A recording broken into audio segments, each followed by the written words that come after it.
Hello, welcome to Just Thinking Out Loud. My name is Desi-Rae. I don't know if you've been hearing about this nation within the United States that's all on its own autonomous setup in order to protest against police brutality, particularly against Black people in the United States. It started after the George Floyd killing happened, and it was set up near the police department, and the government, the mayor, and the people who had the authority to stop them gave them free reign. And now it's about to be dismantled. I know you probably heard about it. People got robbed from, people died, people were harassed, and people were pretending that they knew best how to organize society. And I think that there are a couple takeaways that could be had, and I tried to break them down. Looking at what happened with CHAZ, it's the Capitol Hill Autonomous Zone. It was also called CHOP, the Capitol Hill Organized Protest. They called it that as well. So I wanted to discuss politics, governance, and morality. It always comes down to morality, and I do kind of like to talk about that, and seeing bad things and darkness in other people instead of inside oneself. So let's get started. I'm fairly excited because I haven't made a video in a while, so I'm excited to talk to you guys. Oh my god, what am I doing? So I'm going off of Wikipedia. The Capitol Hill Autonomous Zone, also known as the Capitol Hill Organized Protest, CHOP, and the Capitol Hill Occupy protest was an occupation protest as of today when I'm recording this, and self-declared autonomous zone in the Capitol Hill neighborhood of Seattle, Washington. There have been other autonomous protests in areas outside of Seattle that have sort of copied what happened with CHAZ, but these were the first ones to do it, and it was sparked by the George Floyd incident, where a man who was not necessarily a saint, but he was treated with excessive force by the police, and he was basically murdered, and you know, the I can't breathe stuff. And then the Black Lives Matter movement, and consequently the people who organized this CHAZ movement, used that as a catalyst for saying why they needed to create this autonomous zone in order to protest the existing system. And so they wanted to make it better, or at least that's what they said. And that's why a lot of people allowed it to go on, because it was the voice of not being able to make demands within the existing system, so you create something else outside of that. The zone originally covered 6 city blocks and a park. I should mention that the people who were in this zone didn't necessarily consent to having this autonomous zone being created, and it was started on June 8th after the Seattle Police Department left its East Precinct building. So they wanted to create a neighborhood without police, and they also demanded rent control, the reversal of gentrification, which by the way I don't really believe in, the abolition or defunding of the police, the funding of community health, and releasing prisoners serving time for marijuana related offenses, resisting arrest with expungement of their records. In brief, what happened, I think 2 people died, it was confirmed, and I saw a clip of the head of the police department. She was saying that people were being robbed, like crimes were occurring, but they weren't able to get to it. And as of today, which is July 1, 2020, it has been dismantled. There are videos of police troops walking in, and there wasn't much resistance from people. Something else that occurred was that they set up their community gardens, and they basically wanted to try, these protesters wanted to try their hand at governing somewhere. The first lesson I think that could be taken away from this is that we are social creatures, and we have rules about how to go about our society for a reason. The institutions that we have, like the police department, the government, hotline services, paramedics, ambulance, everything that we have and the way we've set it up, it's already there for a reason. And we use these rules and social structures to navigate how we interact with each other in a hopefully ethical manner. The issue with what happened with George Floyd was that the rules as they existed weren't good. Like, people wanted them to be better because they can see that something wrong ethically happened in this scenario. I think that the world was already going to be changed within the system that existed, that is with the court system and with people complaining even on social media, just socially, like it was already sparking change. But that wasn't enough, and these people who wanted to set up CHAZ wanted some kind of a radical change to occur. I think that if people want to create radical change, then they should probably learn from prior institutions that exist that solve issues as they arise. I definitely think that what happened with CHAZ has highlighted the difference between incremental change and radical change, and why it's important to perhaps have incremental change. And certainly the terms conservative and progressive make sense when you think about how everyone comes together to form a society and people want it to get better, and there are ways where you respect what already exists because you understand that it's there for a reason, so that people don't get shot and don't get robbed. And then there are people who are upset with how the way things are and they want to push for something new, but there's already a system of governance in place with legislation, with judges, with the president, where you push these changes through. So I definitely think what happened with CHAZ, and it's happening with other CHAZs out there. There were reports of sexual assaults. The cops were being treated badly. They were trying to police their own community. They were setting up agriculture but having to borrow from outside to get it done. They also had borders to let people in and out based off of what they were trying to create within their society, because it was there for a purpose. You know, like, what happens in a country is not just the actual land, it's the people within it that create that society. And I think they definitely demonstrated that. And they were shaming outsiders. There was an incident of a man who was a Christian who was preaching, and they were trying to get him out because it disrupted their social rules. Seeing all of this happening definitely wanted me to be more conservative. I'm going to guess that for other people, they had a similar reaction, because it really highlights the need for rules and why they exist. And I think if people want to set up something like this, then learn from what's there. I also think this translates to young versus old, and people capitalizing on what happened with George Floyd and the power, the cultural power that the Black Lives Matter movement has currently, in order to champion their like young spirit of change, which is naive and reckless. But I think it highlights a struggle between the younger generation and the older generation. To some, for the first lesson, the rules exist for a reason, and if you want to change it, do it incrementally. The second takeaway that I had from looking at the CHAZ incident was the ends don't justify the means, and property rights are the basics of ethics. If you consider all the different laws we have against violations, they all stem from first owning yourself and your body, and then everything else kind of flows from that. So property rights come from the work that you put in, the effort you put in, and then having a claim to that. But that begins with you having a claim to your body, which you direct in order to do things with items out in the world or work with other people, form contracts, etc. It's just you holding power over your own will. I took an African history course in college, one of the few courses like that that I have ever taken. One of the main arguments against slavery, I guess it would still apply today since slavery exists, is the power to direct your own will. And that comes from the power to direct what happens to you and your body. And these people, these CHAZ people, smash that completely. First of all, when they just set up this autonomous zone without talking to the people who owned all of the property that they were on. It's really, really funny, because like what happened with George Floyd is about people not respecting this man's body. Like, and then they don't see the connection between respect for that and respect for property rights, but it's a very, very clear connection.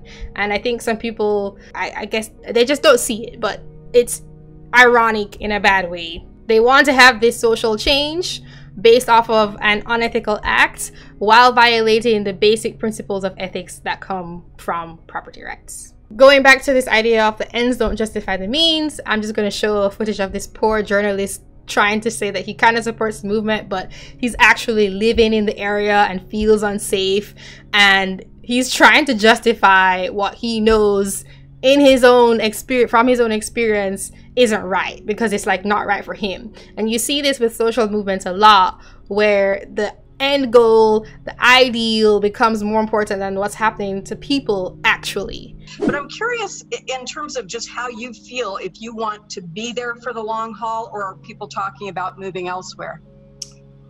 Well, honestly, like, I know, like, the building down the street from me, like 5 people have moved out, like, very recently. So I know, like, a lot of people are not wanting to stay here for this just because it is so uncertain. I mean, I'm not gonna lie, I have not really enjoyed living in this area during all this. no matter how you feel about what is being protested down there, it's different to come to this area to report on it, or to visit this area, or to protest in this area, because you get to leave after this. But, you know, to be in this, it has really turned our lives sort of upside down in a way. And, you know, the fact that we are all working from home, that means we are here 24/7. You know, it's noisy, it's starting to get hot, we don't have air conditioning, so you've got to open your windows. So, you know, I think that's been some of the concerns from the people who live here, is just, you know, the But I can hear people on the other side saying, Joseph, look, the issues are huge, man. And if it's inconvenient for you for a while, that's not the biggest thing. How do we weigh all of this?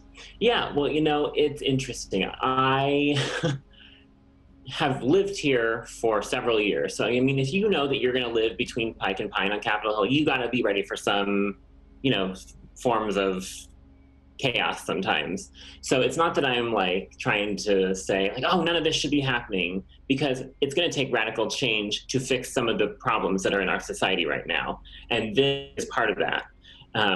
But, you know, how it impacts people just living in neighborhoods, you know, that is something we've got to figure out how to find balance for everyone. There was also a post on Reddit about someone's property, I don't remember exactly what, being stolen, and then someone responding to them, you should be okay with this because it was probably taken by some disadvantaged individual.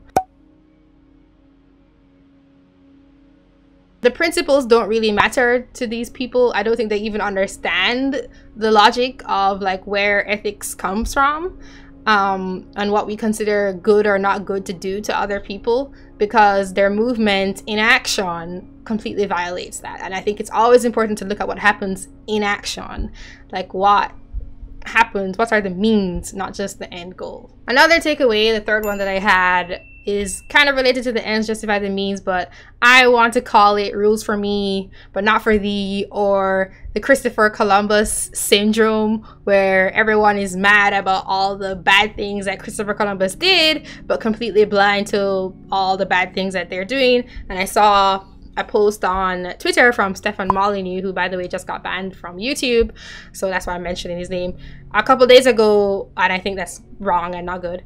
He was talking about how the people who set up CHAZ are basically Christopher Columbus. They demolished, or tried to. They tried to demolish because people let them. They tried to set up their own social structure that they thought was better on top of the one that was existing, and they didn't really care because their idea was also great. What happened to the people who were in that area? Christopher Columbus denial, I think that was the term I came up with it. So they have this moral hubris about who is good and who is bad, and they're complaining about all these things like systemic racism, etc., but ignoring their own actions causing harm to people. It's ignorance of one's own vice, and there's no allowance for like human flaw when you look at the past, say with Christopher Columbus. And because there's no allowance for human flaw, it means you're blind, I think, to it.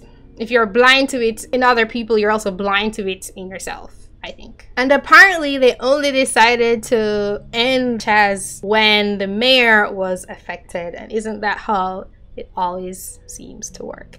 The ends do not justify the means. I always say I don't have solutions. I don't claim to have solutions to all of these issues, but I do know the process matters. Like if your process is wrong, it's not caring, it's just trampling on people's rights, then your solution is wrong. It just is. Like the ends cannot justify bad means.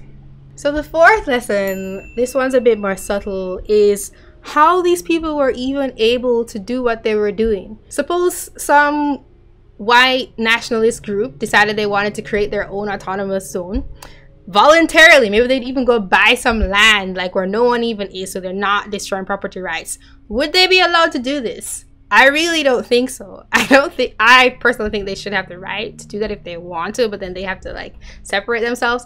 But if they wanted to do that, I don't think they would be able to. And the power that Black Lives Matter has, and the power that these racial narratives have over people, I think has been very much on display through what happened with CHAZ.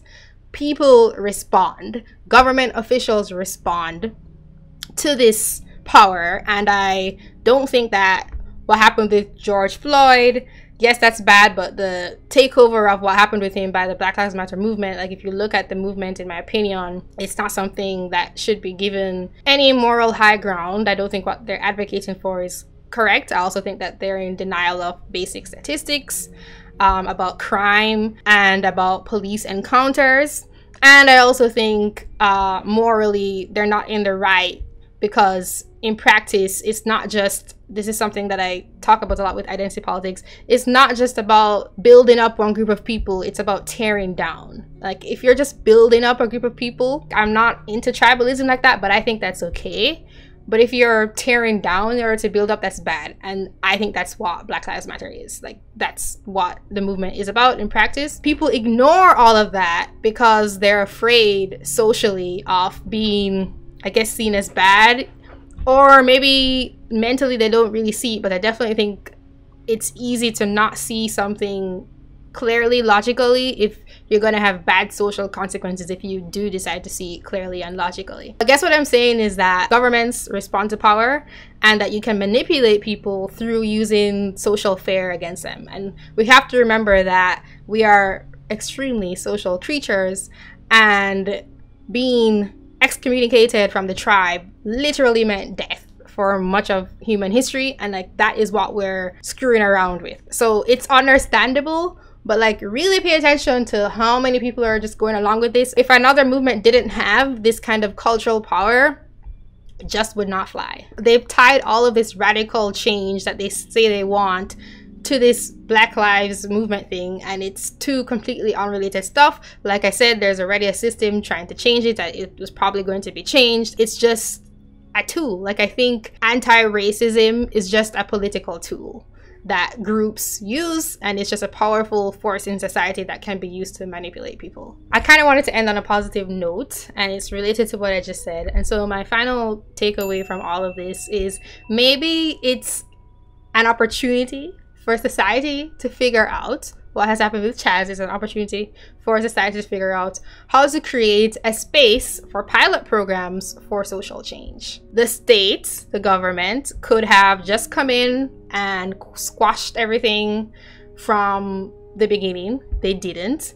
And again, I mentioned the need for power to do that, but maybe people can realize that we should create spaces to test out new ways of ordering our society. I just went to PorcFest 2020, which is put on by the Free State Project, which is a movement to try and create a more libertarian focused state in the US through moving 20,000 voters so that they can change the laws. Very, very active in politics, the people in that movement. So it was interesting thinking about making this video on CHAZ, and also being there, thinking about how much resistance there is to these movements because they don't have cultural power. There's also people who try to build communities on the open sea, or they've tried to buy unused property from countries, but it doesn't work out in the end. People really don't want this to happen, but maybe this is a sign. I don't actually think this, but maybe it's a sign. Maybe it's like a sign that we can create a space for pilot social movements to create their own functioning societies. I think that would be interesting. And these are people who actually want to do it. Like they actually want to not have the benefits of living in the rest of society, like calling the cops when something bad happens to them when they're trying to not have cops in the area, or getting mad at paramedics for not helping. These are people who really want to do that and they're not able to. Does radical change have to be violent? Maybe we can create a space to test out possibly radical change outside of the incremental change, which I think is good and useful, that we already have through existing systems of push and pull between conservative and progressive. Okay, I think I covered all the points that I had on this Capitol Hill Autonomous Zone that's now gone. I really think there were lots of cool lessons and insights that could be gleaned from what happened, and I hope you enjoyed hearing my thoughts on this topic. I'll talk to you soon. If you're new to the channel, please subscribe and give a like and click for the alerts on YouTube. Please take the time to donate at justthinkinoutloud.tv/donate. I would really appreciate it if you do that. It really makes a difference. Leave comments. Let me know what you think. As usual, have a good day. I will talk to you soon. Goodbye.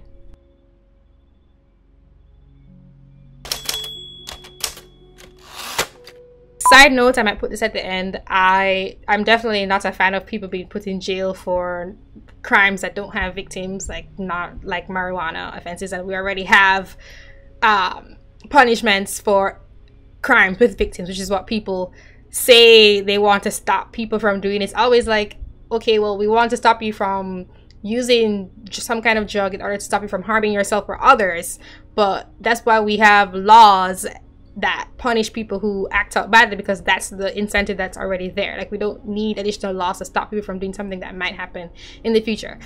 This is totally another topic, and it's definitely going at the end, but say if someone's on PCP and they go out there and they, I don't know, drive someone over because they're not straight in the head, we already have laws against murdering someone. Like, you don't need a law to preemptively stop something that you think might happen from occurring. And that's like a total different topic, so don't argue me on that, because I'm not going into it fully right now. I'm just going on a very big tangent. And as of today, which is July 1, 2020, I had a friend in Jamaica named CHAZ, by the way, so it's kind of funny. I think of him when I hear the word CHAZ.